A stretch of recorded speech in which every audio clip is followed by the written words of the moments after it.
Hi everyone. इस video में हम देखेंगे कि कैसे हम अपने रिएक्ट एप्लीकेशंस के अंदर आरटीके क्वेरी का यूज़ करके बहुत ही एफिशिएंटली डेटा फेचिंग कर सकते हैं।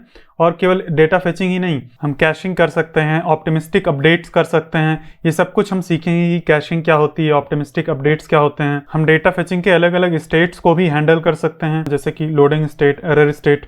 तो ये सब कुछ सीखेंगे। चलो अपने स्क्रीन पे आते हैं और एक बार देखते हैं कि आरटीके क्वेरी क्या है। RTK query is a powerful fetching and caching tool. तो जैसे कि यहाँ पे लिखा गया है, आरटीके क्वेरी जो है वो डेटा फेचिंग का एक टूल है। वो स्टेट मैनेजमेंट का टूल नहीं है, उसका यूज़ करके हम स्टेट मैनेज नहीं करते हैं, उसका यूज़ करके हम डेटा फेचिंग करते हैं। जैसे हम फेच एपीआई का यूज़ करके या एक्सयूज का यूज़ करके डेटा फेचिंग करते हैं, ऐसे ही आरटीके क्वेरी का यूज़ करके डेटा फेच करते हैं। लेकिन इसमें अच्छी बात ये होती है कि केवल ये डेटा नहीं फेच करता है, डेटा के साथ साथ अलग अलग हमें स्टेट्स भी प्रोवाइड कर देता है, जैसे कि लोडिंग स्टेट, एरर स्टेट। हमें अलग से स्टेट बना के उसको हैंडल करने की ज़रूरत नहीं पड़ती है। तो यही इसमें बहुत ही अच्छी बात होती है। और कैशिंग और ऑप्टिमिस्टिक अपडेट्स ये out of the box provide करता है, जो कि बहुत ही अच्छी बात है। इससे हमारी एप्लीकेशन काफ़ी परफॉर्मेंट होती है, काफ़ी रिएक्टिव होती है। तो ये ऑप्टिमिस्टिक अपडेट्स और कैशिंग ये सब कैसे इंप्लीमेंट करते हैं, ये सब कुछ इस वीडियो में हम देखेंगे। तो इस टैब को मैं क्लोज कर देता हूँ और मैंने यहाँ पे एक एप्लीकेशन ऑलरेडी बना के रखा है। ये वीट का यूज़ करके बनाया है, सिंपली रिएक्ट है, इसमें रिडक्स कहीं भी नहीं है, आरटीके क्वेरी भी नहीं यूज़ किया है मैंने। और इसका कोड आपको वीडियो के डिस्क्रिप्शन में मिल जाएगा। आपको वहाँ पे स्टार्टर कोड लिखा होगा डिस्क्रिप्शन में, उस पर क्लिक करना, वो डाउनलोड हो जाएगा। फिर उसको VS कोड में ओपन करके npm इंस्टॉल करना है। npm इंस्टॉल करने के बाद क्या करना है, आपको एक टर्मिनल ओपन करना है और उसमें करना है, सबसे पहले तो npm इंस्टॉल कर लेना, ठीक है। फिर npm रन dev ये कर देना, इससे वीट का सर्वर हमारा स्टार्ट हो जाता है। और फिर एक दूसरा सर्वर स्टार्ट करना, जिसमें आपको क्या करना है, ये चीज़ रन करना है, npm रन जेसन सर्वर। ये जेसन सर्वर यहाँ पे मैंने एज अ बैकएंड यूज़ किया है। यहाँ पे एक db.json फाइल यहाँ पे है। यहाँ पे मैंने टास्क नाम का एरे रखा है। और ये जेसन सर्वर क्या करता है, हमें एक तरह से बैकएंड बना के दे देता है, जिसका यूज़ करके हम अपने फ्रंट एंड से रिक्वेस्ट भेज सकते हैं, अपने डेटा को फेच कर सकते हैं, अपडेट कर सकते हैं, डिलीट कर सकते हैं। तो बहुत ही अच्छा है। तो दूसरे टैब में यहाँ पे आके, दूसरे टर्मिनल में आके यहाँ से एक नया टर्मिनल ऐड कर लेना और वहाँ पे ये कमांड रन कर देना, npm रन जेसन सर्वर। ये जेसन सर्वर इसलिए इस कमांड से रन हो पाएगा क्योंकि मैंने यहाँ पे एक जेसन सर्वर की कमांड रखी है यहाँ पे package.json के अंदर, जिससे कि हमारा बैकएंड स्टार्ट हो जाएगा। तो इससे क्या होगा, हमारी एप्लीकेशन बैकएंड से कनेक्टेड हो जाएगी। और मैं आपको एक बार दिखा देता हूँ ये एप्लीकेशन हमारी कैसे काम कर रही है। मैं इसको एक टैब में खोल लेता हूँ और VS कोड को दूसरे टैब में ओपन कर लेता हूँ और यहाँ पे db.json एक बार ओपन कर लेते हैं हम, ठीक है। तो देखो, ये मैंने यहाँ पे रिवर्स ऑर्डर में यहाँ पे सारे लिस्ट को रेंडर करवाया है। मैं भी आपको कोड दिखा दूंगा। जैसे कि ये बाई ग्रॉसरीज ये नंबर 1 पे है, सबसे ऊपर है, लेकिन ये नीचे आ रहा है, ताकि जब हम कोई यहाँ पे टास्क ऐड करें, जैसे कि कंप्लीट रिडक्स, तो ये ऊपर आए, नहीं तो नीचे आएगा। तो इसीलिए मैंने रिवर्स करके यहाँ पे रेंडर करवाया। तो जो सबसे नीचे यहाँ पे होगा, यहाँ पे देखो मैंने कंप्लीट रिडक्स किया, ये यहाँ पे ऐड हो रहा है, एक्चुअल फाइल में ये ऐड हो रहा है। तो ये जेसन सर्वर के कारण ऐड हो रहा है ऐसा। अभी मान लो कि मैं बाई ग्रॉसरीज को यहाँ पे ये चेक करता हूँ, तो ये देखना कंप्लीटेड जो है ये ट्रू हो जा रहा है। तो इससे क्या होगा, हम अगर रिफ्रेश करेंगे तो ये हमारा जो डेटा है ये परसिस्ट करेगा, क्योंकि ये एक्चुअल डेटाबेस में ये जो हमारा जेसन फाइल है एक तरह से डेटाबेस के तरह एक्ट करता है। और यहाँ से हमारा जो जेसन सर्वर है वो पूरा डेटा को सेंड करता है, जब हम यहाँ पे चेक अनचेक करते हैं या लोड करते हैं, तो ये सारा कुछ रिक्वेस्ट जा रहा है। अब मैं आपको पूरा कोड दिखाता हूँ कि कैसे मैंने लिखा है। आपको डाउनलोड कर लेना और एक बार कोड को देखना है। यहाँ पे मैंने आरटीके क्वेरी या ऐसा कुछ भी नहीं यूज़ किया है, मैंने सिंपली फेच एपीआई का यूज़ करके डेटा फेच करवाया है। तो यहाँ पे मैंने 4 अलग अलग फंक्शंस बनाए हैं, get task, add task, update task और डिलीट टास्क। तो बेसिकली हम चारों ऑपरेशन सीखेंगे, जो कि होता है CRUD operation, create, read, update, delete. तो ये हो जाएगा क्रिएट, ये हो जाएगा हमारा रीड, ये हो जाएगा अपडेट और ये हो जाएगा डिलीट। तो ये चारों चीज़ें हमने सिंपली फेच एपीआई का यूज़ करके इंप्लीमेंट किया है। अगर हम नेटवर्क टैब में आके देखें तो जैसे ही हमारी एप्लीकेशन लोड होगी, ये टास्क पे एक गेट रिक्वेस्ट चली जाएगी, जहाँ से हमें पूरा डेटा यहाँ पे रिस्पॉन्स के रूप में मिल रहा है, ये पूरा डेटा यहाँ पे मिल रहा है और उसको हम यहाँ पे रेंडर करवा रहे हैं। अगर आप देखेंगे तो यहाँ पे मैंने गेट टास्क किया, यहाँ पे गेट टास्क का ये फंक्शन जो बनाया है मैंने, यहाँ पे हमें सारे टास्क मिल रहे हैं और फिर उसको मैं रिवर्स करके यहाँ पे स्टोर कर रहा हूँ टास्क लिस्ट के अंदर। ये यहाँ पे मैंने स्टोर कर दिया, ठीक है। और फिर यहाँ पे मान लो कुछ मैं अगर ऐड करता हूँ, जैसे कि मैंने लिख दिया बस ऐड, ठीक है, ये क्लिक करके ऐड किया तो एक नई रिक्वेस्ट जाएगी जो कि यहाँ पे पोस्ट रिक्वेस्ट होगी। ये पोस्ट रिक्वेस्ट है जिसमें हमारा पेलोड रहेगा जो हमारा हमने एंटर किया और कंप्लीटेड बाय डिफॉल्ट ये फॉल्स रहेगा, ये जाएगा।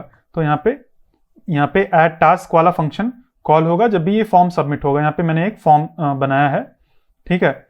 ये फॉर्म जब सबमिट होगा तो क्या बोलते हैं, हमारा ऐड टास्क वाला फंक्शन कॉल हो जाएगा और इसमें हम टास्क पास कर देंगे और फिर वो टास्क क्रिएट हो जाएगा। और एक चीज़ मैं मेंशन करना चाहता हूँ, ये जो पूरा टू डू लिस्ट है ये मैंने एक बंदे के कोड पेन से उठाया, एक बार मैं दिखा देता हूँ। Tailwind to do list, to do app, ये तो इसको मेंशन करना था, मैं शुरू में ही मेंशन करना था, मैं भूल गया। तो ये जो दिख रहा है यूआई, ये वाला मैंने लिया है यहाँ से, ठीक है। ये आप देख लेना, रॉबिन्सटन इनका कोड पेन है। तो यहाँ से मैंने पूरा कोड उठा लिया ताकि हमें पूरा लिखना ना पड़े। और मैंने थोड़ा बहुत मॉडिफिकेशन इसमें किया है, जैसे कि डिलीट बटन लगाया है और ये ऐड करने के लिए इनपुट फील्ड ऊपर लगाया है, यहाँ पे नीचे था। तो थोड़े बहुत डिजाइन चेंज किए हैं, लेकिन और बाकी का कोड उसी बंदे का है, तो वो मैंने मेंशन कर दिया है। उस कोड पेन का लिंक भी मैं डिस्क्रिप्शन में डाल दूंगा, ठीक है। तो ये ठीक है, यहाँ तक हमने देख लिया। तो ये हो गया ऐड, ठीक है। ऐड करने पे यहाँ पे जब ये फॉर्म सबमिट होगा ऐड हो जाएगा। और फिर यहाँ पे हम जब भी टास्क लिस्ट आ जाएगी ना तो उसके ऊपर हम मैप करेंगे। मैप करने के बाद हम यहाँ पे टास्क कंपोनेंट को, यहाँ पे एक हमारा टास्क नाम से कंपोनेंट होगा, ये टास्क आइटम नाम का कंपोनेंट है। ये टास्क आइटम नाम का ये फाइल है, इसको मैं टास्क आइटम ही कर देता हूँ। ये टास्क आइटम यहाँ पे कर दिया और यहाँ भी टास्क आइटम हम कर देते हैं, टास्क आइटम, यहाँ भी टास्क आइटम कर दिया।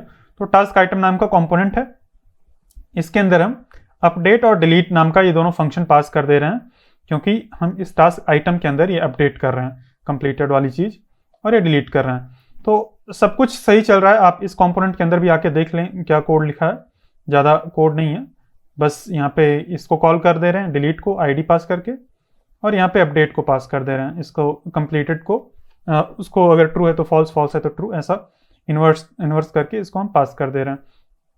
तो सब कुछ सही है, बढ़िया चल रहा है। हमने फेच कर लिया डेटा को, यहाँ पे हमने सीधा फेच एपीआई यूज़ किया है और डेटा को फेच कर लिया।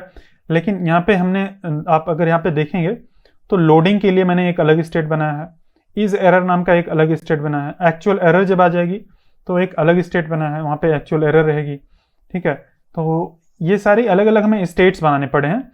अब ये लोडिंग स्टेट हमें कब दिखेगा, अभी तो ये आ रहा है लोडिंग, अगर आप ध्यान से देखेंगे तो यहाँ पे लोडिंग आ रहा है। जब फर्स्ट टाइम हमारा कंपोनेंट लोड होता है तो यहाँ पे लोडिंग लिख के आ रहा है। मैं इसको थोड़ा सा स्लो कर देता हूँ, मैं फास्ट 3G कर देता हूँ, तो आप देखना ये लोडिंग हमें वहाँ पे दिखेगा।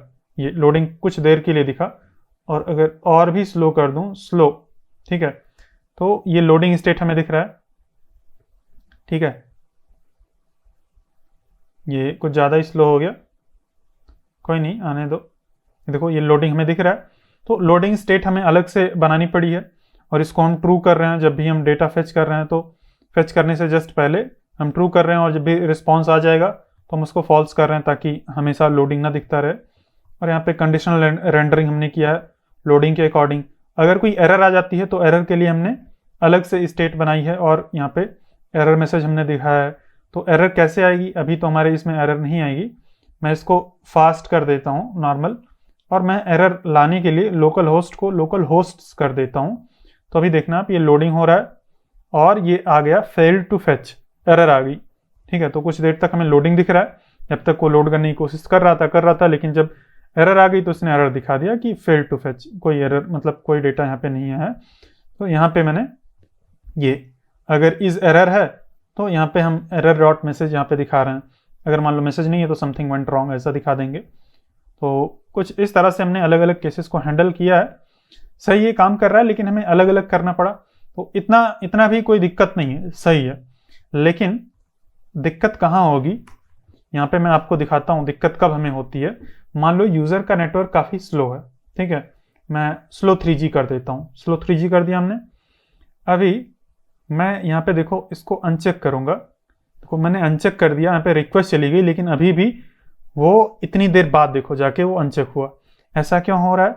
क्योंकि जब भी हम यहाँ पे मान लो अपडेट टास्क कर रहे हैं ना, तो अपडेट टास्क करने के बाद हम गेट टास्क करते हैं, पूरा टास्क आएगा, जब भी अपडेट टास्क कर देंगे हमारे डेटाबेस में अपडेट हो जाएगा।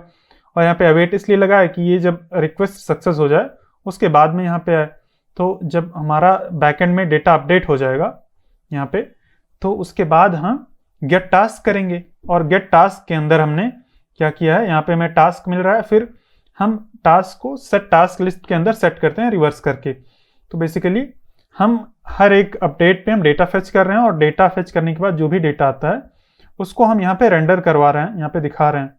तो ये देखो यहाँ पे हम फिर टास्क को पास कर रहे हैं, और यहाँ पे कंप्लीटेड जो है, ये कंप्लीटेड, ये जब ट्रू आएगा, ये जब बैकएंड से रिस्पॉन्स आएगा तभी यहाँ पे रेंडर होगा।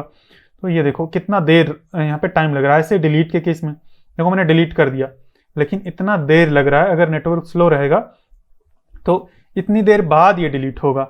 अगर फास्ट है तो कोई दिक्कत नहीं है। तो यहाँ पे अगर फास्ट है, मैं थ्रॉटलिंग अगर कर देता हूँ तब तो सही है, चल रहा है। लेकिन सब लोग का नेटवर्क इतना फास्ट नहीं रहता है। रूरल एरियाज में, गांव में जहाँ पे लोग मोबाइल यूज़ करते हैं, वहाँ पे नेटवर्क थोड़ा सा स्लो रहता है। तो वहाँ पे इस तरह का हमारा एप्लीकेशन बिहेव करेगा। जब तक डेटा नहीं आएगा तब तक अपडेट नहीं होगा। तो इस केस में अगर हम RTK क्वेरी यूज़ करते हैं तो हम ऑप्टिमिस्टिक अपडेट्स यहाँ पे इंप्लीमेंट कर सकते हैं। ऑप्टिमिस्टिक अपडेट का क्या मतलब है कि यूज़र ने यहाँ पे चेक किया, तो भले ही बैकएंड से रिस्पॉन्स आया या नहीं आया, मतलब बैकएंड में स्टोर हुआ या नहीं हुआ, हम यहाँ पे चेक कर देंगे। लेकिन जब एक्चुअल रिस्पॉन्स आएगा तो हम इसको ऐसे ही चेक रहने देंगे। लेकिन मान लो फेल हो गया किसी कारण से, तो हम बाद में इसको अनचेक कर देंगे जब भी रिस्पॉन्स आएगा।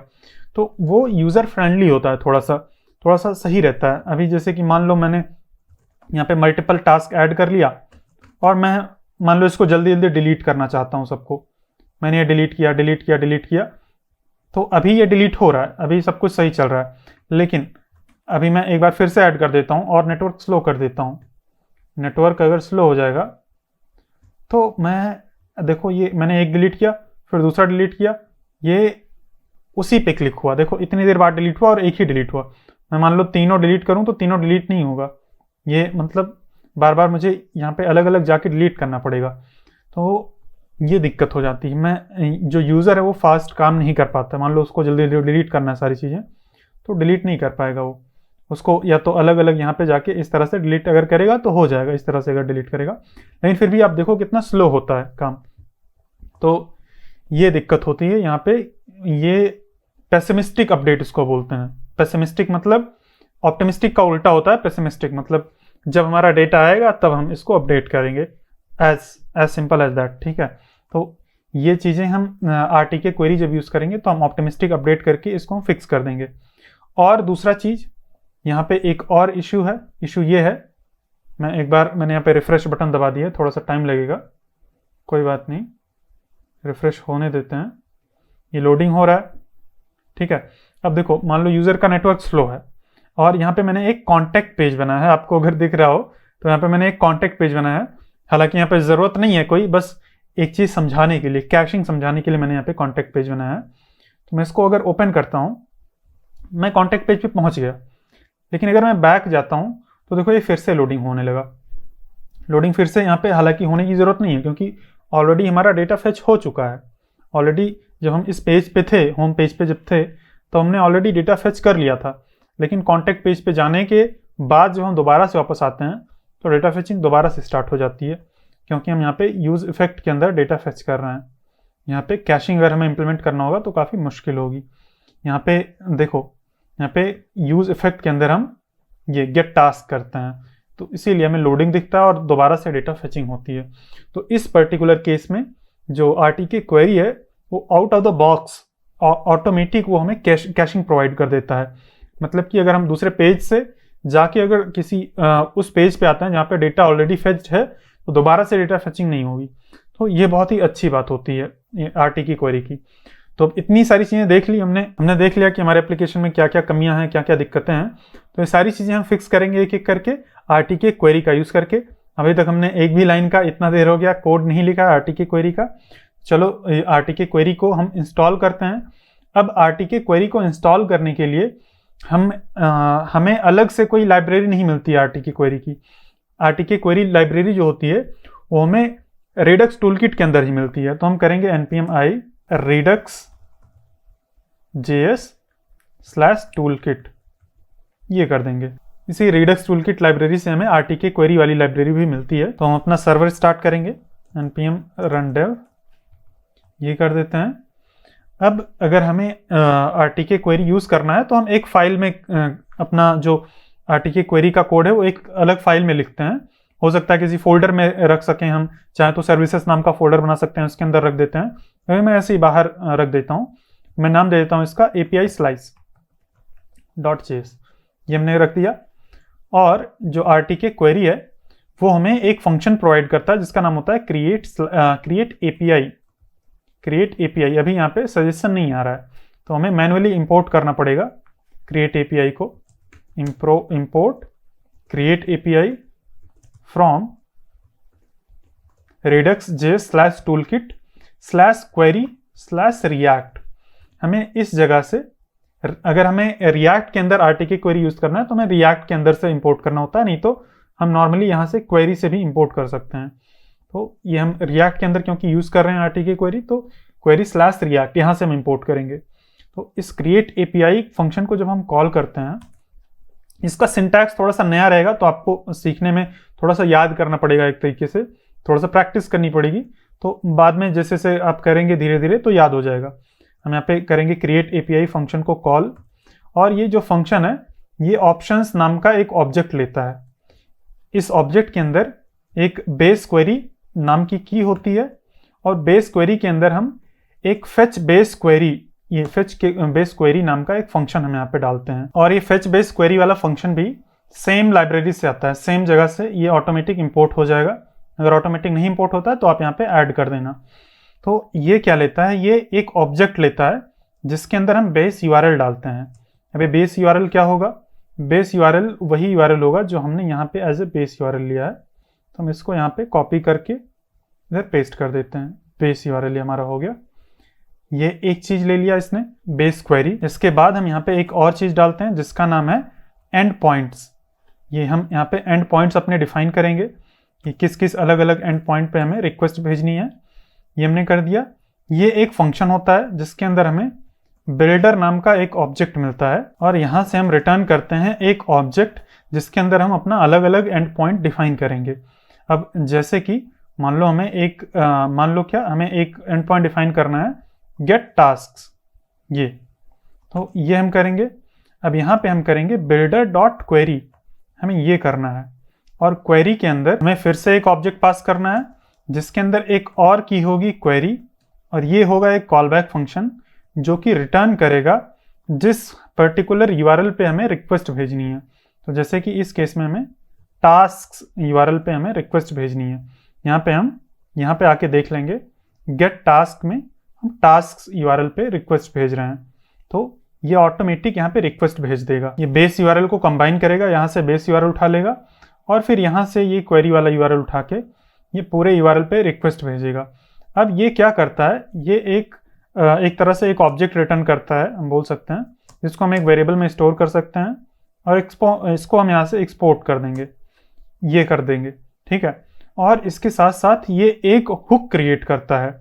हम अगर यहाँ पे लिखें कॉन्स्ट एक्सपोर्ट लिख देते हैं, एक्सपोर्ट कॉन्स्ट, एक एम्प्टी ऑब्जेक्ट बना देते हैं, इसको डिस्ट्रक्चर करते हैं API के अंदर से। यहाँ पे अगर हम लिखते हैं यूज, तो ये ऑटोमेटिक दिखा रहा है, देखो यूज गेट टास्क क्वेरी। तो इसने एक हुक बना दिया गेट टास्क क्वेरी नाम का। तो ये गेट टास्क जो नाम है वो यहाँ से इसने उठाया है, ठीक है। और हमने builder.query यूज किया है, तो ये क्वेरी यहाँ पे लिख दिया है और आगे यूज है क्योंकि ये एक हुक है, ठीक है। तो इस नाम का एक हुक इसने बना दिया। अब इसको हम कैसे यूज़ करेंगे अपने एप्लीकेशन में, चलो हम इसको यूज़ करके देखते हैं। अपने home.js में आ जाएं और एक बार हम इस हुक को कॉल करके देखते हैं। इसको इंपोर्ट कर लेते हैं, ये कॉल कर दिया, लेकिन यहाँ पे अगर हम आके देखें, एक बार रिफ्रेश करते हैं, ये नेटवर्क बहुत स्लो है, इसको हम नो थ्रॉटलिंग कर देते हैं एक बार, और हम फिर से रिफ्रेश कर देते हैं। तो ये देखो, ये एरर दिखा रहा है, could not resolve react redux। ठीक है, तो बेसिकली इसको काम करने के लिए ये जो RTK क्वेरी लाइब्रेरी है, या जो हमारा redux टूलकिट लाइब्रेरी है, इसको redux के साथ काम करने के लिए हमें इस पर्टिकुलर लाइब्रेरी की ज़रूरत पड़ती है, जो कि है रिएक्ट redux लाइब्रेरी। हम एक बार npm इंस्टॉल कर लेते हैं रिएक्ट redux। फिर से हम अपना सर्वर स्टार्ट कर देते हैं, ये सर्वर स्टार्ट हो गया। अब ये दूसरा एरर आ रहा है, could not find react redux context value, बोल रहा है कॉन्टेक्स्ट वैल्यू नहीं मिल रही है। तो बेसिकली हमें इसको प्रोवाइडर देना है। यहाँ पे अगर हम main.js में आ जाएं, तो यहाँ पे जहाँ पे हमारा app.js रेंडर हो रहा है ना, इधर हमें प्रोवाइडर, एक प्रोवाइडर हमें मिलता है, API प्रोवाइडर। हमें इसको रैप करना है, इसका नाम है API प्रोवाइडर। इस app.js को API प्रोवाइडर के अंदर रख देना है, और ये API प्रोवाइडर हमें इसी लाइब्रेरी से मिलता है। ये लाइब्रेरी का पाथ इसने यहाँ पे ऑटो इंपोर्ट में गलत डाल दिया है, ये सही से काम नहीं करेगा। इस पाथ को हम करेक्ट कर देते हैं। ये जैसे वहाँ पे पाथ था, वैसे यहाँ पे भी इसका पाथ रहेगा, और इसके ऊपर हम एक प्रॉप पास करते हैं जिसका नाम है API, और हम अपनी वाली API जो हमने API स्लाइस वाली फाइल के अंदर क्रिएट किया था ना, वो वाली API हम यहाँ पे डाल देंगे एज ए प्रॉप। ठीक है, तो ये मैंने कर दिया। अब अगर हम यहाँ पे आके देखें तो कोई एरर नहीं है, सही चल रहा है सब कुछ। तो एक बार हम यहाँ पे अपने home.js के अंदर आ जाते हैं और इसको कॉल किया है, तो एक बार देखते हैं इसके अंदर क्या आया है। मान लो हम इसका नाम दे देते हैं const a, बस ऐसे ही सिंपल नाम दे दिया a, और इसको हम कंसोल में प्रिंट करके देखते हैं a क्या है ये। तो यहाँ पे अगर हम देखें, तो इसको अगर ओपन करते हैं तो यहाँ पे देखो डेटा हमें मिल रहा है, और हमें कई सारी प्रॉपर्टीज मिल रही हैं, is loading, is fetching, is error, is success. तो कई सारी यहाँ पे प्रॉपर्टीज हमें मिल रही हैं। तो इसको हम यूज करके अपना रेंडरिंग कर सकते हैं बड़े आराम से। कैसे, देखो यहाँ से हमें डेटा मिला, यहाँ से हमें डेटा मिल गया ये, और हमें क्या मिला है, इज लोडिंग, इज एरर मिला है, इज लोडिंग मिला है, इज सक्सेस मिला है। इस सक्सेस की शायद जरूरत ना हो तो इसको हम हटा देते हैं, और क्या है, एरर नाम का ऑब्जेक्ट हमें मिला है। तो ये सारी चीजें मिली हैं जो कि हमने ऑलरेडी यहाँ पे क्रिएट की थी, तो इसकी जरूरत अब नहीं है, इसको हम हटा सकते हैं। और ये जो हमने टास्क लिस्ट बनाया था, इसकी भी जरूरत नहीं है, हम इसको डेटा को रीनेम करके हम टास्क लिस्ट कर सकते हैं। टास्क लिस्ट ये कर दिया हमने, और हम इसको हटा सकते हैं। अब यहाँ पे जो हम ये कर रहे थे ना, गेट टास्क हम जहाँ जहाँ यूज़ कर रहे थे, जहाँ जहाँ इसको यूज़ करके हम डेटा फेचिंग कर रहे थे, इस गेट टास्क को भी हम कंप्लीटली रिमूव कर सकते हैं। ये लोडिंग ये यूज़ इफेक्ट को भी हम रिमूव कर सकते हैं।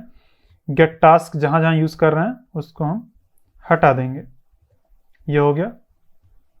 और यहाँ से यूज़ इफेक्ट हटा देंगे क्योंकि उसकी ज़रूरत अब नहीं है। ये सारी चीज़ें हमने हटा दी। अगर हम यहाँ पे आके रिफ्रेश करें तो ये देखो एकदम सही चल रहा है। हमें देखो हमने कितना ज़्यादा कोड हटा दिया, हमने एरर स्टेट ये सब कुछ हटा दिया, हमें डायरेक्टली इस हुक से मिल जा रहा है। और ये सब कुछ लोडिंग एरर सब कुछ वैसे ही काम करेगा। मैं अगर आपको दिखाऊं, यहाँ पे इसका URL अगर मैं गलत कर दूं, बेस URL में यहाँ पे S लगा दूं, तो ये देखना ये लोडिंग वाला स्टेट हमें दिख रहा है, और समथिंग वेंट रॉन्ग, ये एरर आ गई। क्योंकि एरर में ये हमने सारी केसेस हमने ऑलरेडी हैंडल कर रखे हैं। यहाँ पे अगर हम देखें तो यहाँ पे हमने ऑलरेडी सारे केसेस हैंडल कर रखे हैं।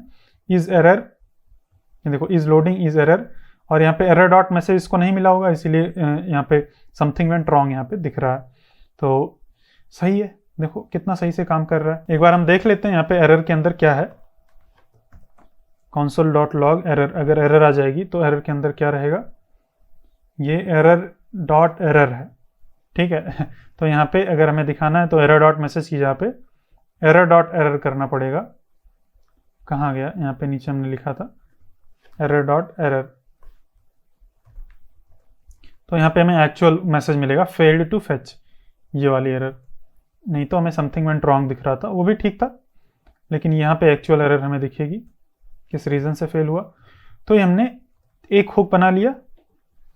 ये देखो, ये फेल टू फेच अभी तो आ रहा है, इसको हम फिक्स करते हैं 1 मिनट। API स्लैश में यहाँ से एस हटा देंगे तो ये सही रहेगा।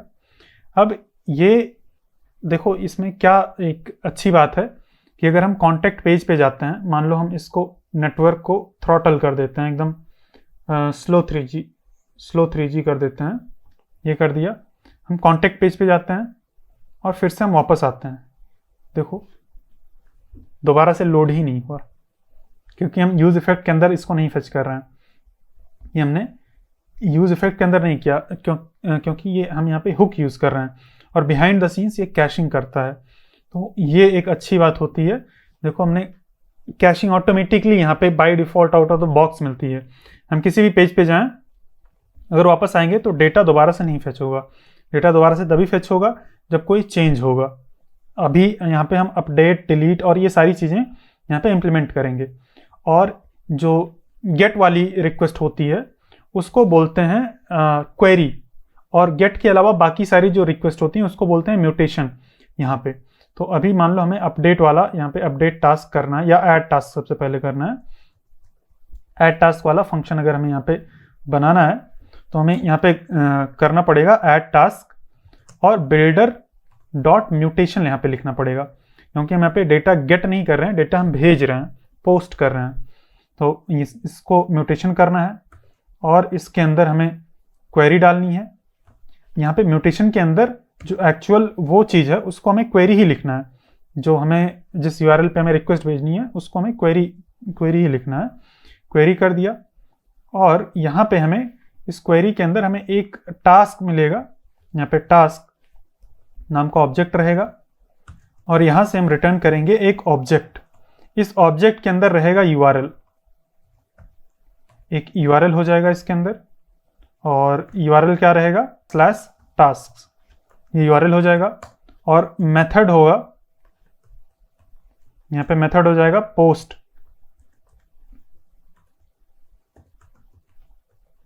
और बॉडी यहाँ पे हम देंगे बॉडी हो जाएगा हमारा पूरा का पूरा टास्क। ये इतना कर देंगे। अब ये फिर से एक हुक क्रिएट करेगा। जितना हम इसके अंदर एंड पॉइंट्स के अंदर जितना हम अलग अलग एंड पॉइंट्स डिफाइन करते जाते हैं, वैसे ये अलग अलग हुक क्रिएट करता जाता है। ये अगर यहाँ पे यूज़ लिखें तो यूज़, देखो ये यहाँ पे दिखाया नहीं, 1 मिनट, यूज़र मैंने लिख दिया है, यूज़ लिखना है, यूज़ ऐड टास्क म्यूटेशन। अब इसका नाम आप नोटिस करना, इसका नाम म्यूटेशन है क्योंकि हमने यहाँ पे बिल्डर डॉट म्यूटेशन यूज़ किया है। तो इसको अगर हम कॉल करते हैं अपने यहाँ पे आके, इसको हम इंपोर्ट कर लेते हैं और कॉल करते हैं, और इसका जो रिटर्न वैल्यू है इसको भी एक वेरिएबल में, ए नाम के वेरिएबल में स्टोर करके चेक करते हैं क्या है। कॉन्स्ट की स्पेलिंग मैंने गलत लिख दी है, इसको फिक्स कर देते हैं ये। और नेटवर्क को मैं यहाँ पे नो थ्रॉटलिंग कर देता हूं।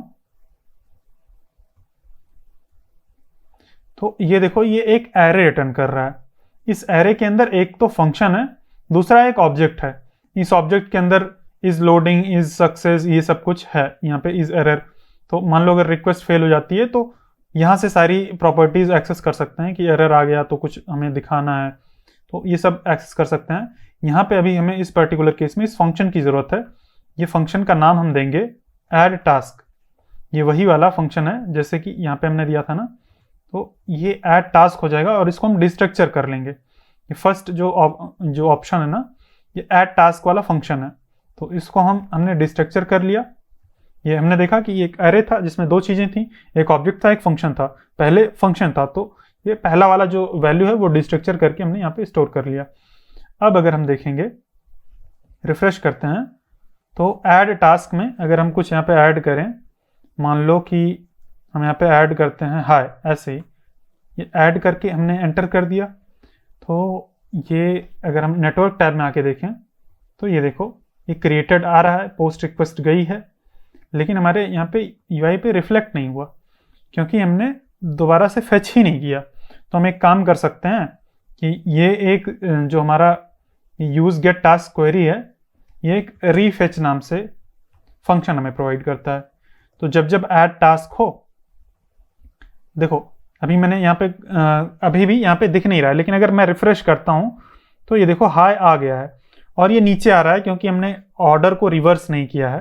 जो भी आ रहा है यहाँ से डेटा से हम सीधा एज इट इज़ यूज़ कर रहे हैं। रिवर्स कैसे करना है वो भी अभी हम देख लेंगे, हम ट्रांसफॉर्म कर सकते हैं रिस्पॉन्स को। तो ये देखो यहाँ पे आ गया, मैं अगर फिर से कुछ ऐड करता हूँ तो तुरंत नहीं दिख रहा है, अगर मैं रिफ्रेश करता हूँ तो आ रहा है। तो हम एक काम कर सकते हैं, इस फेच फंक्शन को हम यहाँ पे कॉल कर सकते हैं जब भी टास्क ऐड हो। ये टास्क ऐड हुआ, यहाँ पे ऐड हो रहा है, फॉर्म जब सबमिट हो रहा है ऑन सबमिट पे हम ऐड कर रहे हैं और हम फिर इसके बाद रिफेच कर सकते हैं। अब देखना मैं अगर कुछ ऐड करता हूँ तो ये देखो तुरंत ही रिफेच होके यहाँ पे आ गया, ये हो गया। इस तरह से रिफेच करना ठीक है अगर हमें एक जगह पे रिफेच करना हो, लेकिन जब हम इसको चेक अनचेक करेंगे तब भी हमें रिफेच करना पड़ेगा, है ना। तो ये बहुत सही नहीं है, अगर हम हर एक जगह पे रिफेच करें तो बहुत सही नहीं है। तो इस चीज़ को हम ऑटोमेटिक रिफेच करवा सकते हैं। कैसे? जब भी हमारा कोई भी दूसरा म्यूटेशन वाली क्वेरी कॉल हो तो ऑटोमेटिकली ये फेच हो जाए। उसके लिए हमें यहाँ पे एक हमें की डालनी होती है, टैग्स करके होता है, टैग टाइप्स। यहाँ पे हमें एक एरे डालना है और इसके अंदर हमें अपना जिस पर्टिकुलर चीज़ को फेच कर रहे हैं, जैसे कि हम टास्क को फेच करते हैं ना, हम टास्क यहाँ पे लिख सकते हैं और यहाँ पे हम एक दूसरी की डालेंगे जिसका नाम रहेगा प्रोवाइड्स टैग्स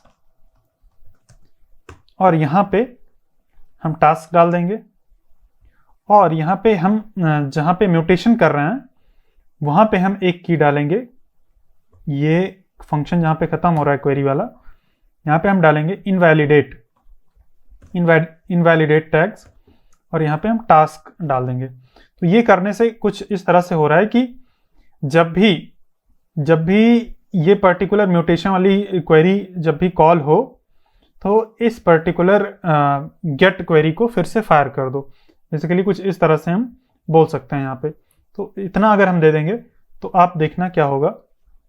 अभी हमने रिफेच फंक्शन यहाँ पे नहीं यूज़ किया है, मैंने हटा दिया है रिफेच फंक्शन। अभी आप देखना मैंने ऐड किया, ऑटोमेटिक ऐड हो गया, ये ऐड किया ऑटोमेटिक ऐड हो गया। अभी यहाँ पे एक चीज़ ये गड़बड़ है कि जो भी हम ऐड कर रहे हैं वो नीचे आ रहा है, ऊपर आएगा तो ज़्यादा सही रहेगा। तो एक काम तो हम ये कर सकते हैं कि यहाँ पे आके सीधा इस चीज़ को हम रिवर्स कर दें। यहाँ पे जहाँ पे हम मैप कर रहे हैं, मैप करने से पहले रिवर्स कर दें। लेकिन यहाँ पे देखना आप, ये एक एरर देगा, ये बोल रहा है कि हम ये जो हुक से हमें ये मेथड मिलता है उसको हम चेंज नहीं कर सकते, जबकि रिवर्स जो है वो चेंज करता है। तो हम क्या कर सकते हैं, इसको एक नए एरे में डाल के फिर उसके बाद हम रिवर्स कर देंगे, कोई दिक्कत नहीं है। तो अब जो न्यूली एडेड चीज़ें हैं वो सारी ऊपर आएंगी, सही है। लेकिन अभी भी बहुत सही नहीं है, यहाँ पे रिवर्स करना सही नहीं है। मैं एक बार कंट्रोल जेड करता हूँ। ये जो RTK क्वेरी है ना, ये हमें एक ट्रांसफॉर्म मेथड प्रोवाइड करती है। यहाँ पे हम ट्रांसफॉर्म यहाँ पे कर सकते हैं अपने रिस्पॉन्स को, ट्रांसफॉर्म रिस्पॉन्स। यहाँ पे हमें टास्क मिलेगा, एक कॉलबैक फंक्शन डालेंगे, यहाँ पे सारे टास्क मिल जाएंगे, हमें जो भी रिस्पॉन्स होगा वो मिल जाएगा। और हम यहाँ पे टास्क डॉट रिवर्स कर सकते हैं, ये कर देंगे, यहाँ पे कॉमा लगा देंगे। अभी आप देखना तो वहाँ पे हमने रिवर्स नहीं किया, हमने यहीं से रिवर्स कर दिया। ये देखो अगर हम इसको हटा दें तो ये उल्टा आ रहा है, मतलब अभी एक सीधा ऑर्डर में आ रहा है। हमने यहाँ पे रिवर्स कर दिया तो ये रिवर्स हो गया। यहाँ पे रिवर्स करना ज़्यादा सही है, सही है, ताकि ये जो हमारा डेटा है ना ये सीधा ये रिवर्स होके ही है। यहाँ पे जो ये डेटा है ना ये रिवर्स डेटा आएगा, सही है। अभी हम यहाँ पे अगर डिलीट कर रहे हैं तो डिलीट काम नहीं कर रहा है। यहाँ पे नेटवर्क रिक्वेस्ट में आके देख सकते हैं, ये डिलीट हो रहा है लेकिन रिफेच नहीं हो रहा है। यहाँ पे दो चीज़ हमने डिलीट की, SDF और DF। अगर हम रिफ्रेश करेंगे तो देखो डिलीट हो गया है। तो वही यहाँ पे क्योंकि हमने ये अपना फंक्शन, अपना वाला फंक्शन यहाँ पे हमने यूज़ किया है और हम रीफेच नहीं कर रहे हैं। तो ये दोनों चीज़ें, अपडेट जो है, अपडेट और डिलीट, इन दोनों चीज़ों को भी हम यहाँ पे आके करते हैं, यहाँ पे आके इम्प्लीमेंट करते हैं। तो आप एक बार खुद से ट्राई करना कि आप देखना कि कैसे हम इसको यहाँ पे ऐड कर सकते हैं, अपडेट वाला। तो अपडेट टास्क ये भी एक म्यूटेशन है, आप एक बार ट्राई कर लेना, उसके बाद वीडियो को कंटिन्यू करना। ठीक है, मैं यहाँ पे कंटिन्यू कर रहा हूँ। बिल्डर डॉट म्यूटेशन ये कर देना है। इसके अंदर हमें पास करना है एक ऑब्जेक्ट जिसके अंदर क्वेरी की रहेगी। क्वेरी एक कॉलबैक फंक्शन यहाँ पे रखेंगे और यहाँ पे हमें अगर अपडेट करना है तो हमें एक ऑब्जेक्ट मिलेगा जिसमें हमें हम आईडी लेंगे और बाकी सारी प्रॉपर्टीज़ यानी कि अपडेटेड टास्क जो भी रहेगा वो, ये दोनों चीज़ें मिल जाएंगी। और यहाँ से हम रिटर्न करवाएंगे एक दूसरा ऑब्जेक्ट जिसके अंदर होगा URL। यहाँ पे हम ये यूज़ करेंगे बैकटिक्स और यहाँ पे हम लिखेंगे /tasks/ यहाँ पे हम आईडी, उस पर्टिकुलर आईडी पे हम यहाँ पे हम पैच रिक्वेस्ट भेजेंगे। मेथड यहाँ पे हो जाएगा पैच।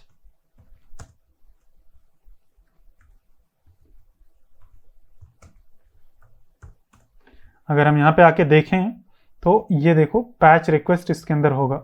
हम पैच रिक्वेस्ट जब भेजते हैं तो पर्टिकुलर हमारा जो टास्क है वो अपडेट होता है और URL में हमें आईडी भी भेजना होता है। और कंटेंट टाइप यहाँ पे JSON करने की ज़रूरत नहीं पड़ती है क्योंकि ऑटोमेटिक वो बिहाइंड द सीन्स कर देता है। और अपडेटेड टास्क इसका नाम दे देते हैं और फिर बॉडी में हम ये डाल देंगे अपडेटेड टास्क। ये हो गया। यहाँ पे बेसिकली हम डिस्ट्रक्चर कर रहे हैं, आईडी को हम अलग डिस्ट्रक्चर कर रहे हैं और बाकी जो भी अलग प्रॉपर्टीज़ हम अपडेट करेंगे वो यहाँ पे डिस्ट्रक्चर कर रहे हैं, वो सारे एक ऑब्जेक्ट में आ जाएंगी। तो ये एक अलग तरह का डिस्ट्रक्चरिंग है। तो सही है, ये हो गया। अभी अगर हम चेक करें यहाँ पे तो एक और यहाँ पे इसने बना दिया होगा यूज़ अपडेट टास्क म्यूटेशन, इसने ये बना दिया। अब इसी टाइम पे हम डिलीट वाला भी बना देते हैं और ये इनवैलिडेट टैग्स यहाँ पे लगा देते हैं ताकि जब भी हम अपडेट करें ऑटोमेटिक ये इनवैलिडेट टैग के कारण ये डेटा फेच हो जाए। ये हो गया। फिर अपडेट टास्क के बाद हम डिलीट टास्क कर देते हैं, यहाँ पे डिलीट टास्क कर देते हैं और फिर यहाँ पे हम क्या करेंगे, ये जो रिक्वेस्ट है इसका टाइप हम कर देंगे डिलीट। ये कर दिया। यहाँ पे हमें इसकी ज़रूरत नहीं है, हमें केवल आईडी यहाँ पे मिल जाएगी। इस तरह से हम आईडी पास कर देंगे यहाँ पे। ये हो गया। और इसने अब एक नया ऑब्जेक्ट बना दिया होगा, ऑब्जेक्ट नहीं हुक बना दिया होगा, यूज़ डिलीट टास्क म्यूटेशन। तो इसने इतने हुक्स बना दिए हैं, अब इसको हम यहाँ पे यूज़ कर सकते हैं। यहाँ पे ऐड के बाद अपडेट ये भी हो जाएगा अपडेट। इसको इंपोर्ट करना पड़ेगा। अपडेट हो गया क्या? ये इंपोर्ट हो गया। फिर ये हो जाएगा डिलीट।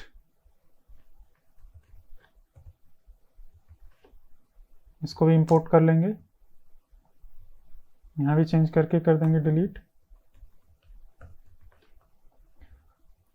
ये कर दिया। और इस फंक्शन को, ये अपडेट टास्क और डिलीट टास्क फंक्शन को यहाँ से हटा देंगे। ये हो गया। और यहाँ से बेस URL को भी हटा देंगे, इसकी भी आवश्यकता यहाँ पे है नहीं।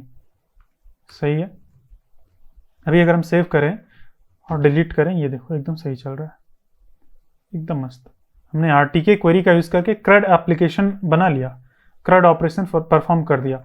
हमने क्रिएट किया, देखो ये वाला है क्रिएट, ये हो गया रीड, ये हो गया अपडेट, ये हो गया डिलीट। चारों चीज़ें हमने कर ली। तो सही है। अभी यहाँ पे हमें दूसरी चीज़ सीखनी है जो कि ऑप्टिमिस्टिक अपडेट, वो कैसे करेंगे। तो यहाँ पे अगर मैं स्लो 3G कर देता हूँ, अभी स्लो 3G मैंने कर दिया। अभी भी ये देखो मैंने चेक किया, लेकिन ये काफ़ी देर बाद जाके चेक हुआ है। देखो इतनी देर बाद जाके चेक हुआ। मैंने इसको डिलीट किया और अभी भी ये डिलीट नहीं हुआ, बहुत टाइम लगा रहा है। तो ये पेसिमिस्टिक अपडेट है। बाय डिफ़ॉल्ट यहाँ पे ऑप्टिमिस्टिक अपडेट हमें नहीं मिलता है। बाय डिफ़ॉल्ट हालांकि कैशिंग मिल जाती है, जो कि बहुत ही अच्छी चीज़ है। इससे क्या होता है, अगर हम किसी पेज पे जाके अगर दोबारा से आते हैं तो ये ऑटोमेटिक ये रिलोड नहीं होता है, फिर से दोबारा से फेच नहीं होता है। ये अच्छी बात है। हमें यहाँ पे ऑप्टिमिस्टिक अपडेट लगाना पड़ेगा, उसके लिए कुछ कोड लिखना पड़ेगा। वहाँ पे हमें बताना पड़ेगा कि किस पर्टिकुलर आइटम को हमें अपडेट करना है, तो थोड़ा सा कोड लिखना पड़ेगा। तो चलो अपने इस पर्टिकुलर API स्लाइस के अंदर आ जाते हैं। सबसे पहले हम ऐड टास्क के लिए करते हैं। एक बार मैं ऐड टास्क वाला भी दिखा देता हूँ। मान लो मैंने कुछ ऐड किया, ये एंटर कर दिया, ये हो गया, रिक्वेस्ट जा रही है। वहाँ से जब ये सक्सेसफुल हो जाएगा उसके बाद में यहाँ पे दिखेगा, सक्सेसफुल हो जाएगा, उसके बाद फेच होगा, फिर दिखेगा। तो ये इतना टाइम लगता है। मैं अगर फिर से कुछ ऐड करता हूँ तो देखो ये रिक्वेस्ट गई, फिर से इतना टाइम लग रहा है ऐड होने में। तो सबसे पहले ऐड वाले को फिक्स करते हैं, इसको ऑप्टिमिस्टिकली अपडेट करवाते हैं, ताकि अगर स्लो नेटवर्क हो तो भी थोड़ा सा रिस्पॉन्स सही रहे, तो थोड़ा सही लगे ये। उसके लिए हमें क्या करना होगा, हमें यहाँ पे ऐड टास्क के अंदर कुछ एक्स्ट्रा चीज ऐड करनी होगी। यहाँ पे हमें एक ऑन क्वेरी स्टार्टेड नाम का फंक्शन डिफाइन करना पड़ेगा, जिसके अंदर हमें कुछ कोड लिखना होगा। अब इस कोड को मैंने ऑलरेडी कॉपी कर लिया, मैं यहाँ पे पेस्ट कर देता हूँ। मैं आपको यहाँ पे एक्सप्लेन करूंगा कि यहाँ पे क्या हो रहा है। मैंने यहाँ पे एक एसिंग फंक्शन यहाँ पे पेस्ट किया है, यहाँ पे क्योंकि हम ट्राई कैच यूज कर रहे हैं, एसिंग का वेट यूज कर रहे हैं। तो यहाँ पे हमें ऑन क्वेरी स्टार्टेड में जो टास्क है ये हमें यहाँ पे रिसीव होता है, और दूसरा एक हमें डिस्पैच और क्वेरी फुलफिल्ड नाम का एक प्रॉमिस रिसीव होता है। तो हम क्या करते हैं, जब भी क्वेरी स्टार्ट होती है हम एक एक्शन डिस्पैच करते हैं, और एक्शन के अंदर हम api.util.queryData इस नाम के फंक्शन को कॉल करके यहाँ पे हम गेट टास्क बताते हैं, और फिर यहाँ पे हम अनडिफाइंड डालते हैं। ये अनडिफाइंड जो है ये बेसिकली कुछ आर्क्स हम पास कर सकते हैं, यहाँ पे ये आर्क्स हैं। और फिर उसके बाद हम अपडेट रेसिपी पास करते हैं। ये जो हमारा एक कॉलबैक फंक्शन है ये सबसे इंपॉर्टेंट चीज़ है। ये एक यहाँ पे हम बताते हैं कि कैसे हमें चीज़ों को अपडेट करना है। तो ये ड्राफ्ट जो है वो वही एरे रहेगा, ये टास्क वाला एरे ही रहेगा, और इसके अंदर हम अनशिफ्ट कर रहे हैं। अनशिफ्ट मतलब आगे से ऐड कर रहे हैं टास्क को। तो इतना अगर हम कर देंगे, और फिर उसके बाद हमने क्या किया है, यहाँ पे हमने क्वेरी फुलफिल्ड इसको अवेट किया है, ट्राई किया है, और फिर ये पैच रिजल्ट जो कि ये डिस्पैच हमें रिटर्न करके देता है, उसके ऊपर का हमने अंडू फंक्शन कॉल किया। मतलब अगर कोई एरर आ जाती है तो यहाँ पे जो भी हमने किया उसको अंडू कर दो। तो एक बार हम देखते हैं कुछ किस तरह से ये काम कर रहा है। यहाँ पे अगर हम आए, यहाँ पर अगर मैं कोई नया टास्क ऐड करूँ, जैसे कि मैंने ऐड कर दिया हेलो, अगर मैं एंटर प्रेस करता हूँ तो ये देखो इमीडिएटली ऐड हो गया। लेकिन यहाँ पे एक वार्निंग आ रही है, each child should have unique की प्रॉप। बेसिकली यहाँ पे की प्रॉप इसको नहीं मिल रही है, क्योंकि जब बैकएंड से आता है तब तो टास्क हमें मिलता है पूरा का पूरा। यहाँ पे जो टास्क है वो उसके अंदर आईडी नहीं है। जब बैकएंड से आता है तब तो आईडी रहती है। तो यहाँ पे हमें एक यहाँ से अलग से आईडी ऐड करनी होगी। यहाँ पे हम आईडी डाल देते हैं। आईडी में हम क्या डाल दें, हम क्रिप्टो यहाँ पे हम यूज़ कर सकते हैं, crypto.randomuid। और यहाँ पे हमें इस टास्क को स्प्रेड करना पड़ेगा, क्योंकि हम एक नया ऑब्जेक्ट के अंदर ये आईडी ऐड कर रहे हैं। तो टास्क की जो सारी प्रॉपर्टीज़ हैं इस ऑब्जेक्ट के अंदर स्प्रेड कर देंगे। अब यहाँ पे अगर हम आके देखें तो एक नया, चलो मैं ऐड करता हूँ, मैं यहाँ पे ऐड करता हूँ हेलो। ये ऐड किया और मैंने एंटर प्रेस किया, ये देखो तुरंत ऐड हो गया, यहाँ पे इमीडिएटली ऐड हुआ। अगर हम नेटवर्क टैब में आके देखें तो आप देखना, ये हमने ऐड किया हाय, ये किया, देखो अभी रिक्वेस्ट पेंडिंग है, जबकि हमारी यूआई के अंदर ऐड हो गया। अब क्या होगा अगर हमारा रिक्वेस्ट फेल हो जाएगा, मैं अगर इसको फेल करवाऊँ रिक्वेस्ट को, रिक्वेस्ट कैसे फेल होगी, मैं यहाँ पे इसका यूआरएल ही चेंज कर देता हूँ, मैं 2-3 ठो एस लगा देता हूँ यहाँ पे। ये देखो अभी यहाँ पे अगर हम ऐड करें, एक बार रिफ्रेश हो जाने देते हैं इसको, तो ये देखो ऐड हुआ। और अगर रिक्वेस्ट फेल होगी आप देखना तो ये रिमूव हो गया, ये देखो सही है, मैंने ये ऐड किया और अगर रिक्वेस्ट फेल हो जाएगी तो ये रिमूव हो जाएगा। जब भी रिक्वेस्ट फेल होगी ये देखो रिमूव हो गया। तो कुछ इस तरह से हम ऑप्टिमिस्टिक अपडेट करवा सकते हैं। अब इस केस में ये आपके ऊपर डिपेंड करता है आपको यहाँ पे ऐड करवाना है कि नहीं करवाना है। लेकिन जैसे कि रिएक्शंस होते हैं जहाँ पे लाइक मान लो होता है वहाँ पे, और यहाँ पे जैसे अभी चेक कर रहे हैं ना, तो अभी ये टाइम ले रहा है, तो इसको भी हम ऑप्टिमिस्टिकली अपडेट करेंगे। कैसे करेंगे, ये सेम फंक्शन रहेगा, सेम फंक्शन में कॉपी कर लेता हूँ, मैं यहाँ पे पेस्ट कर दूंगा ये अपडेट वाले में, और यहाँ पे ये हमें ड्राफ्ट मिल जाएगा। ड्राफ्ट के अंदर हमें आईडी, ये आईडी हमें ढूंढना होगा यहाँ पे, क्योंकि हमें उस पर्टिकुलर एलिमेंट को ही अपडेट करना है। तो हम const to do index is equal to draft dot find, ये करेंगे, फाइंड इंडेक्स कर लेंगे और यहाँ पे एलिमेंट इसका नाम दे देते हैं, और फिर यहाँ से हम रिटर्न करेंगे element dot ID equal to task dot ID, ये कर देंगे। तो हमें टू डू का इंडेक्स मिल जाएगा। और फिर हम क्या करेंगे, ड्राफ्ट के अंदर, ड्राफ्ट बेसिकली हमारा टू डू लिस्ट ही है, ठीक है। तो टू डू लिस्ट, ड्राफ्ट को मैं चेंज करके टू डू लिस्ट कर देता हूँ आपके लिए ताकि इजी हो जाए। टू डू लिस्ट या टास्क लिस्ट ये कर दिया, और इसको हम टास्क इंडेक्स कर देंगे। तो हमें वो इंडेक्स मिल जाएगा, और फिर हम यहाँ पे करेंगे टास्क इंडेक्स इक्वल टू, इसके अंदर हम एक नया ऑब्जेक्ट रखेंगे, और यहाँ पे हम क्या करेंगे, जो यहाँ पे टास्क लिस्ट है ना, उसके इस पर्टिकुलर इंडेक्स वाला ऑब्जेक्ट हम ले लेंगे, ये टास्क इंडेक्स, और इसकी सारी वैल्यूज़ यहाँ पे स्प्रेड कर देंगे। प्लस जो हमारा ये अपडेटेड टास्क आया है, ये अपडेटेड टास्क का हम यहाँ पे सारी वैल्यू यहाँ पे स्प्रेड कर देंगे, क्योंकि जब अपडेट करते हैं ना हम, तो इस केस में हम केवल कंप्लीटेड वाली प्रॉपर्टी को यहाँ पे डाल रहे हैं। तो इसके अंदर आईडी होगा और कंप्लीटेड प्रॉपर्टी होगा, यहाँ पे वैल्यू वाली प्रॉपर्टी भी होगी, आईडी भी होगी, कंप्लीटेड भी होगा। तो इसीलिए हमें यहाँ पे आगे ये वाली प्रॉपर्टी को स्प्रेड करना है, फिर ये वाली प्रॉपर्टी को स्प्रेड करना है। हालांकि आगे पीछे इसमें से चाहे जो कर देंगे तो कोई दिक्कत नहीं है, चलेगा वो। और यहाँ पे हम थोड़ा सा ये कर सकते हैं कि इस चीज़ को अगर हम चाहें तो डिस्ट्रक्चर कर सकते हैं, इसको कुछ तरह से इस तरह से कर सकते हैं, आईडी ये कर देंगे, और dot dot dot updated task इस तरह से कर देंगे, तो हमारा कोड जो है थोड़ा सा सिंप्लीफाई हो जाएगा। ये करने से क्या होगा कि यहाँ पे हम टास्क डॉट आईडी की जगह पे टास्क लिख सकते हैं, और यहाँ पे टास्क को जो स्प्रेड कर रहे हैं यहाँ पे हम अपडेटेड टास्क को स्प्रेड करेंगे। तो यहाँ पे इस अपडेटेड टास्क के अंदर वो आईडी नहीं आएगी एक्स्ट्रा, हालांकि उससे भी कोई दिक्कत नहीं थी, तो ये हमने कर दिया। अभी अगर हम यहाँ पे आके देखें तो ये मैंने रिफ्रेश कर दिया। अभी यहाँ पे मैं इसको स्लो 3G कर देता हूँ, और ये देखो मैंने ये चेक किया, तुरंत ही ये चेक हो गया, और रिस्पॉन्स अभी भी नहीं आया, अभी भी पेंडिंग है। ये देखो सही है, काम कर रहा है। यहाँ पे इस केस में बहुत ही ज़रूरी होता है ऑप्टिमिस्टिक अपडेट करना, नहीं तो क्या होता, नहीं तो बहुत टाइम लगता है अपडेट होने में। यहाँ पे अगर ऑप्टिमिस्टिक अपडेट हम नहीं करते हैं, मैं एक बार हटा देता हूँ और फिर से दिखा देता हूँ।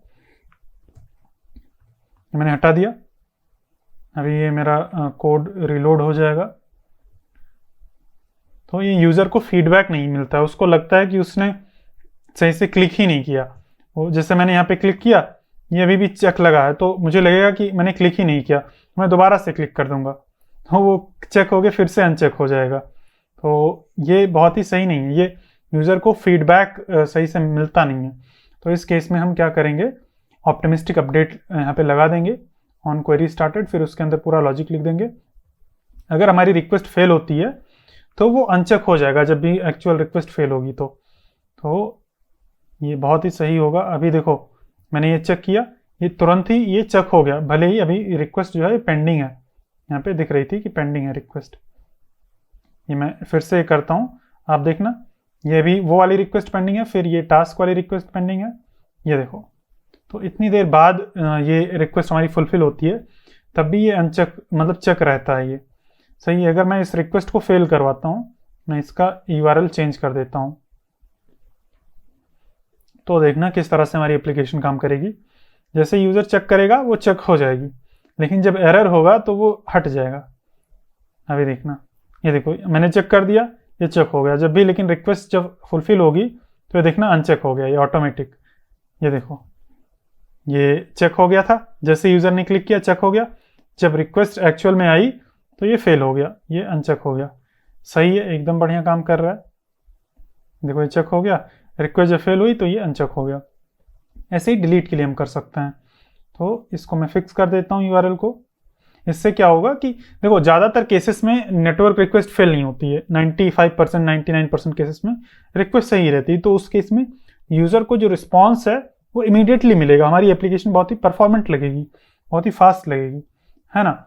और अगर हम नेटवर्क के भरोसे बैठे रहेंगे तो बैठे रहेंगे, टाइम लगेगा यूज़र को क्लिक करके रिक्वेस्ट वो दिखने पे यूआई पे बहुत टाइम लग जाएगा, जो कि सही नहीं है।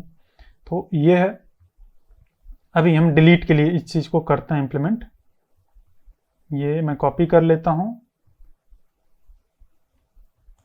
और यहाँ पे मैं डाल दूँगा, ये चीज़ सेव कर देते हैं। ये शायद मैंने एक्स्ट्रा कॉपी कर लिया, मैं डिलीट कर दूँगा उसको। हाँ, अब यहाँ पे हमें क्या करना है, यहाँ पे हमने फाइंड इंडेक्स कर लिया। और फाइंड इंडेक्स करने के बाद में यहाँ पे हमें स्प्लाइस कर देना है, task list dot splice. Splice का मतलब होता है डिलीट करना। हमें देना है टास्क इंडेक्स और फिर कितने आइटम को डिलीट करना है, एक आइटम को डिलीट करना है, ये डिलीट हो जाएगा। और यहाँ पे आईडी हमें इस तरह से मिल जाएगी, आईडी कुछ इस तरह से, ये सही है। अभी अगर हम यहाँ पे आए डिलीट करें तो ये देखो डिलीट किया मैंने, डिलीट हो गया। इसको डिलीट किया, ये भी डिलीट हो गया। इसको डिलीट किया, ये भी डिलीट हो गया। सब एकदम सही से चल रहा है, देखो। और एट द एंड ज़्यादातर 90% ऑफ द केसेस में रिक्वेस्ट जो है वो फेल होती है, फेल नहीं सक्सेस होती है, तो कोई हमें दिक्कत नहीं होगा। लेकिन अगर फेल हो जाती है रिक्वेस्ट तो क्या होगा, मैंने बोल दिया 90% केसेस में रिक्वेस्ट फेल होती है, ऐसा नहीं होता है।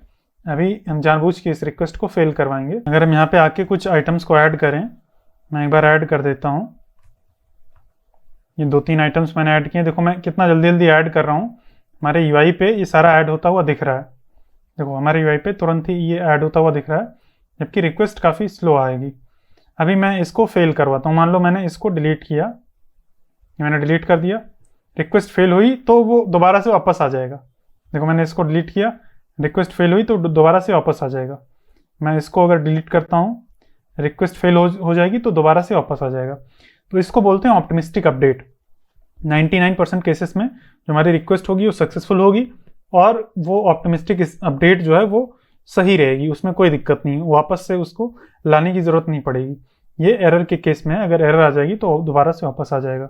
अगर हम चाहें तो कोई मैसेज भी दिखा सकते हैं। तो यहाँ पे मैं इसको Ctrl+Z कर देता हूँ और एक बार हम चेक करते हैं। अभी देखना हमारा नेटवर्क काफ़ी स्लो है, लेकिन हम जल्दी जल्दी सारे आइटम्स को डिलीट कर सकते हैं। अभी एक चीज़ हमें और यहाँ पे समझना है कि मान लो हमें रेडक्स स्टोर के साथ काम करना हो तो कैसे काम करेंगे। यहाँ पे हमने अगर बिना रेडक्स स्टोर के साथ काम करना है तो कुछ इस तरह से हम एपीआई प्रोवाइडर का यूज़ करके कर सकते हैं। लेकिन अगर रेडक्स स्टोर के साथ करना है, अगर हमारे पास कोई रेडक्स स्टोर होता, मान लो मैं स्टोर नाम की एक फाइल बना लेता हूँ और कॉन्फ़िगर स्टोर, इसका यूज़ करके मैं एक स्टोर बना लेता हूँ।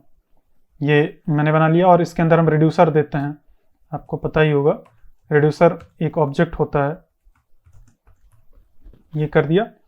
और ये हमें जो स्टोर देगा उसको हम एक्सपोर्ट कर देंगे, स्टोर, ये कर दिया हमने। अब अगर ये स्टोर है तो हमें एप्लीकेशन को, अपने जो हमारी एप्लीकेशन है उसको एपीआई प्रोवाइडर के थ्रू रैप नहीं करना होता है। एक प्रोवाइडर नाम का कंपोनेंट होता है, प्रोवाइडर, ये रिएक्ट रिडक्स से मिलता है, इसको हम यूज़ करते हैं। और यहाँ पे हमें अपना स्टोर प्रोवाइड करना होता है, स्टोर एपीआई की जगह पे हमें यहाँ पे स्टोर देना है। ये हमने स्टोर दे दिया और अब हम इस चीज़ को हटा सकते हैं। ये मैंने हटा दिया, मैं इसको कमेंट कर देता हूँ। और फिर हम क्या करेंगे, ये मैं CSS को नीचे लिख देता हूँ, ये हो गया।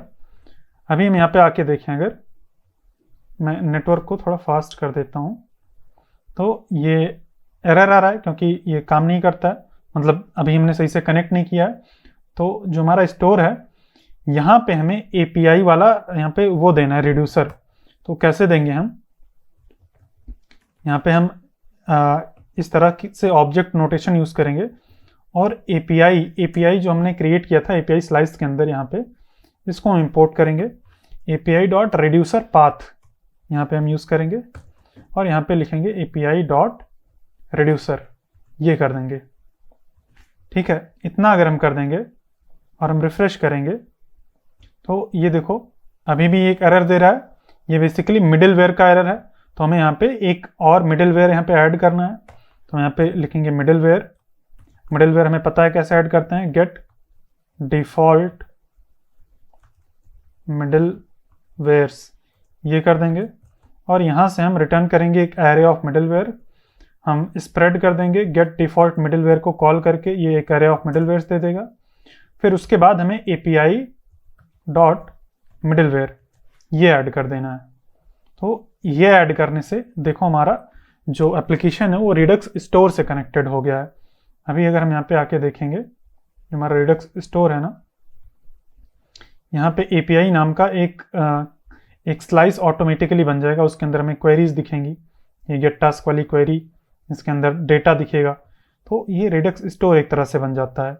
अगर हम ये नहीं यूज़ करते हैं तो भी बनता है, लेकिन यहाँ पे सारी चीज़ें दिखेंगी नहीं, सारे एक्शन डिस्पैच होते हुए नहीं दिखेंगे। तो ये हमारा ये बन गया। यहाँ पे क्वेरीज म्यूटेशंस, अभी हमने कोई परफॉर्म नहीं किया म्यूटेशन, अगर मैं इसको करता हूँ तो देखो म्यूटेशंस भी यहाँ पे दिख रहा है, तो यहाँ पे भी डेटा दिख रहा है। तो देखो सही है। ये हम कुछ इस तरह से अगर हम रिडक्स स्टोर के साथ यूज़ करते हैं तो हम ये कर सकते हैं। मैं इसको एक बार अनचेक कर देता हूँ, सही है। तो इसी के साथ हम इस चेकबॉक्स को टिक करते हैं और मेरा जो रिडक्स पढ़ाने का काम था वो खत्म हो गया, काम कंप्लीटेड। इस वीडियो के साथ जो हमारा रिडक्स का कोर्स है वो कंप्लीट हो चुका है और केवल रिडक्स का ही नहीं, जो पूरा फ्रंट एंड का कोर्स है वो कंप्लीट हो गया है। आप लोग अब सीखें, आपको सीखने के लिए बहुत सारा चीज़ मैंने ऑलरेडी बना दिया है।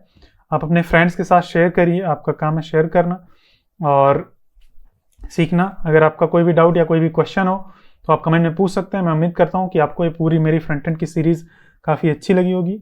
मिलेंगे हम लोग आने वाले नेक्स्ट वीडियोज़ में, तब तक के लिए बाय बाय।